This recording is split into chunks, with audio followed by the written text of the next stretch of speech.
ভিডিওটা ভালো লাগলে আমাদের চ্যানেলটাকে অবশ্যই সাবস্ক্রাইব করবে। তোমার জন্য বসে থাকি আমি যে একা, স্বপ্ন হয়ে এসো তুমি, দিও আমায় দেখা। বুকে আমার তোমার ছবি, মনে নেই মুখ, দেখতে চাই শুধু তোমার ওই সুন্দর মুখ।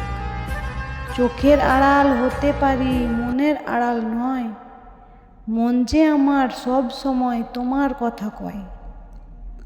মনকে যদি প্রশ্ন করো তোমার আপন কে, মন বলে এখন তোমার লেখা পড়ছে যে। স্বপ্ন দিয়ে আঁকি আমি সুখের সীমানা, হৃদয় দিয়ে খুঁজি আমি মনের ঠিকানা। ছায়ার মতো থাকবো আমি শুধু তার পাশে, যদি বলে সে আমায় সত্যি ভালোবাসে। তোমার জন্য রইল আমার স্বপ্নে ভেজা ঘুম, একলা থাকা শান্ত দুপুর রাত্রি নিঝুম। তোমার জন্য রইল আমার দুষ্ট চোখের ভাষা, মনের মাঝে লুকিয়ে রাখা অনেক ভালোবাসা।